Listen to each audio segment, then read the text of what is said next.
welcome to another video. Today we're going to be talking about the Quest Q60, from startup to the settings, and some handy little hints on making using the Quest Q60 easier for you.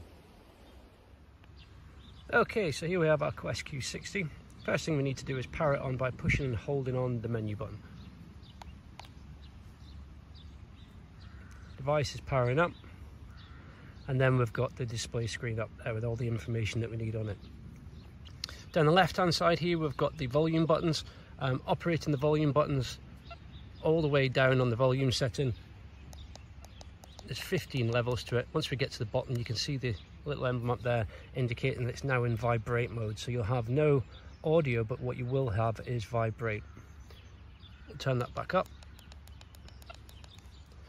On the right hand side here, so we've got the wire free button. By turning that on, you can see the emblem flashing, and it's ready to pair with any headset that you want to pair with it. I don't have my headset here with me today, so we'll turn that back off. Underneath that we've got the backlight buttons. Two settings to the backlight. It's off at the moment.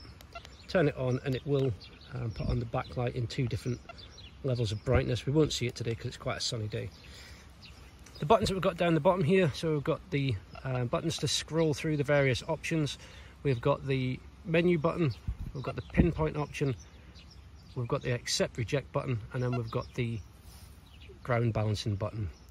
So there's various 5 different modes in which we can use it. At the moment it's set in park. If we want to change the modes, we simply hold the bottom ground balancing button here, and then we use the arrows to scroll through to field, wet sand, salt water, gold 1, gold 2 and deep. You'll notice as I scroll through that some of the options on the bottom here are different depending on which setting that you've got, which detecting mode that you've got the detector on. So some of them won't be available to you. So for example, when we're in gold, quite a few of the options are removed. If you come into this Q60 from the Q30, a lot of this will be quite simple and you'll understand it quite well. But if you come into Quest and straight to the Q60 for the first time, equally it's quite a simple and easy to use machine. So some of the other settings that we've got then, so you can see down the bottom here we've got the various emblems. So if we push the menu button, you can see it's highlighted exclude ID, so that's your accept reject. If you want to change the accept reject, so for example you were picking up bits of foil and they were indicating around about the 20 mark for example, so we can highlight it and then we can scroll up. So I've gone to 20 there, and I want to notch out 20, so I'll hit the accept reject button, and you can see now that that 20 won't be, it'll be ignored by the machine. If I want to then remove that notch, simply hit the button again, scroll up to that to that notch, hit the accept reject button again, and you'll see that it's now gone. And you can put as many of those notches in as you like. The detector modes have a factory preset of where they think it should be, but again, if you're picking up something that's bottle tops or something like that that's quite frequent in your field, you can notch those out. But be aware, if you start notching things out, you might miss some of those better things like the hammered coins and the bits that you're actually out there looking for. So that's the accept reject. Then if we go along one, we've got the tones. Depending on which detector mode you're in, you've got the option of 4-tone, 3-tone and 2-tone. 2-tone is basically a dig or don't dig. You'll have the iron sound or you'll have the higher pitch for the non-ferrous targets. All depends on your preference, if you like a noisy machine or you like it to be quiet until it gets a good signal. Personally, I like to work on multiple tones. I like to hear everything that the machine's picking up. That way I can then decide what I'm going to discriminate against, or dig or not dig. So if we then scroll to the next one, we've got the tone break here, so you can see I can go through mid, high. Let's come back to it.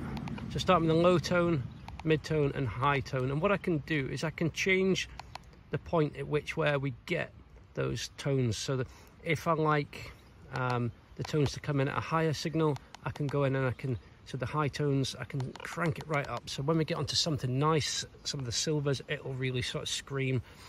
Let's just come back onto it. Equally, if I want the low tones like the iron to come in at a lower grunt, I can change it. So it's basically just the point in which your tones start to give you the different audio. So you can go in there and set it to how you like it. I've pretty much left this Q60 where it is just because I was happy with those tones. So I can easily distinguish between those lower iron tones, those mid-range sort of lower number targets, or the real good screaming targets like the silver coins and that type of thing. If we come past that, we've then got the FE or the Pheasant. All that is, it isn't an iron bias, but it is an iron volume. So the higher you got the setting, you've got 5 settings. So if we run it at 5, you're going to hear all the iron, you're going to hear all those grunts. If you turn it down to 1, the Quest Q60 is going to try and mute out those iron tones. So it again is dependent on how you like to run your machine and what you like to hear. Be aware though, if you're running it on the lower numbers, the 1s, the 2s, as it's trying to blank out those iron tones coming through, there is the chance that if you've got a nice little target right beside that chunk of iron, you may miss it. So if you're really wanting to be thorough and search that busy, noisy ground well, I recommend that you have it at a higher setting. And that way, yes, you'll hear all the iron and all the grunts, but you have less chance of it blanking out and missing that target as we go through. And moving on from there, we've got your frequencies. So you'll see here I've got mine set to 14 where it says it there. I can turn it up, so that's it now at 21, back down to 14, and the other setting we've got is the setting of 5 kilohertz. Really simple. So with the frequencies, the lower the frequency, the better chance that you have of picking up on those higher conductors at deeper depths. It's not as good on the lower frequencies at picking up the smaller items and the low conductors nearer the surface. So if you're looking for small objects near the surface, or you're looking for the low conductors like gold, then I recommend that you work the higher frequencies, the 14 or 21 kilohertz. So for the big chunky stuff that you're looking for a bit of depth, stick the frequency down. For the higher tone, sorry, not the higher tone, but for the objects that are sitting higher in the soil, near the surface, in the plough, then 21 is probably the frequency you want. It will pick up on the low conductors, and it will pick up on the stuff closer to the surface. Let's just turn this down. Okay, so that's the different settings that you've got, and then we've got the different modes. So to change modes, we're going to hold down on the ground balance button, and we can use the cursor so you can see that I'm in park and I'm in field. So park, perfect for what it says on the tin, for trashy areas where it's had a lot of footfall and you're getting sort of bottle tops and things like that. Then we can move over to field. Field's really always been my sort of go-to setting. Again, for working in your ploughed fields, your cultivated fields.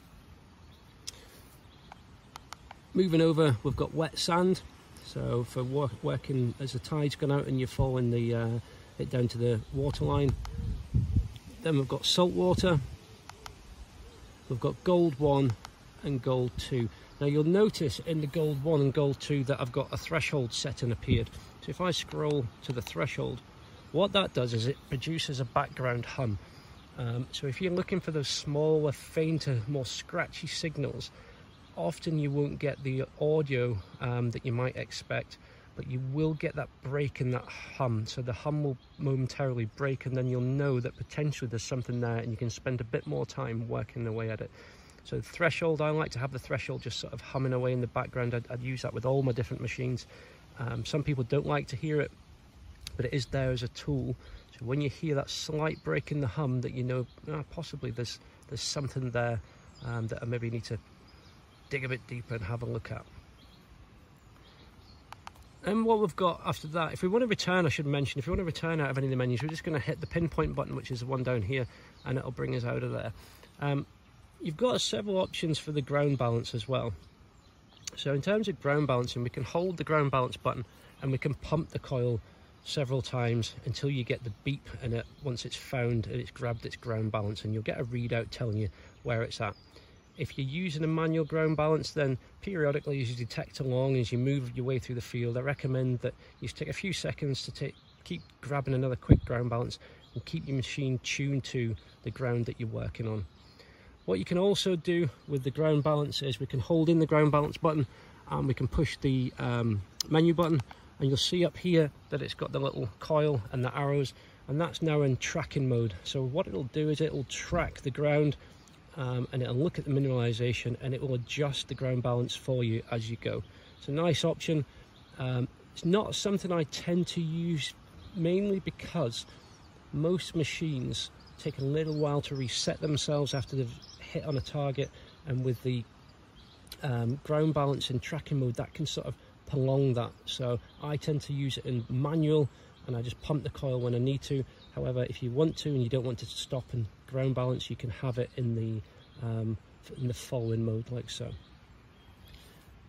So there we have it, some basic settings for the Quest Q60, how to power it on and the other options. If you've got any more questions about the Q60, then feel free to just ask, stick a message into the comments and I'll try and get back to you. Until the next video, take care.